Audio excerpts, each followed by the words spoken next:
मैं आपको एक जी। प्रसंग बताना चाहूंगा कि 1945 में जब संयुक्त राष्ट्र संघ की स्थापना हो रही थी, सेकेंड वर्ल्ड वॉर खत्म हुआ था। उस समय यहूदियों का नरसंहार हुआ था। पूरी दुनिया में मानवाधिकार का विषय बहुत प्रबल बन के उभरा था, जी। क्योंकि हिटलर के समय मानवाधिकारों का बहुत हनन हुआ था। तो दुनिया के जितने भी बड़े प्रतिष्ठित महापुरुष थे, सबको पत्र लिखा गया कि आपकी दृष्टि में 2, 3, 4, 5 कौन से मूलभूत मानवाधिकार हैं, वो हमें सजेस्ट करिए।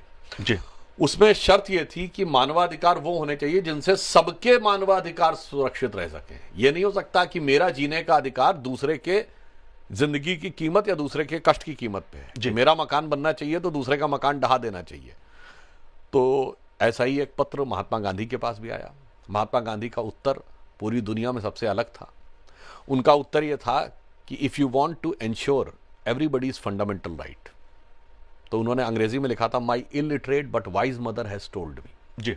अब ध्यान देने की बात है, मेरी अशिक्षित परंतु विवेकशील मां ने मुझे बताया है कि यदि आप सभी के मानवाधिकार सुनिश्चित करना चाहते हैं तो मेरी दृष्टि में कोई भी मूलभूत मानवाधिकार नहीं है, सिर्फ मूलभूत कर्तव्य है।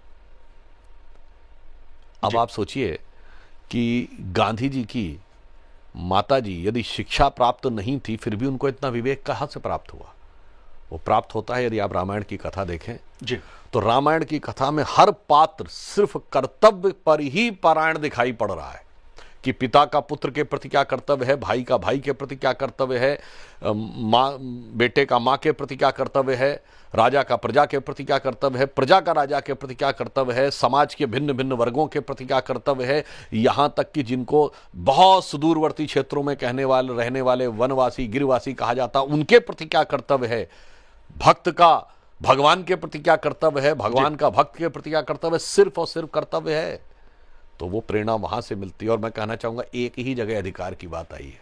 जब कैकेयी ने कहा था कि मुझे वो 3 वरदान जो आपने दिए थे राजा दशरथ से, उन्हें प्रयोग करने का अधिकार चाहिए, और वहीं से सारी समस्याओं की जड़ शुरू हुई। तो जो मैं कह सकता हूं, महात्मा गांधी ने जो पत्र लिखा, यह भारत की उस महान परंपरा का प्रतीक था। और संविधान में यदि फंडामेंटल राइट्स के चैप्टर के ऊपर संयोग से ही सही, यदि भगवान राम, माता सीता और वीरवर लक्ष्मण का चित्र है, तो यह दर्शाता है कि अधिकार मर्यादा के द्वारा ही सुनिश्चित हो सकते हैं। अधिकार आपकी स्वतंत्रता के प्रतीक हो सकते हैं, स्वच्छंदता के प्रतीक नहीं हो सकते। जी।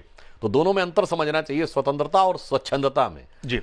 तो मर्यादा में रहेंगे तो अधिकार स्वतंत्रता होती है, और जब आप मर्यादा का अतिक्रमण कर देते हैं तो स्वच्छंदता हो जाती है। तो मैं कहना चाहता हूं कि राम का जो चरित्र है, वो भारत के उस समय के जितने महापुरुष थे, जैसे मैंने महात्मा गांधी जी का उदाहरण दिया, वो समझते थे, और वो आज भी जन जन में व्याप्त है। जिसे हम लोग कहते थे कि जन जन के मन में राम रमे और प्राण प्राण में सीता है, हर हृदय की धड़कन रामायण, पग पग पर बनी पुनीता है। जी।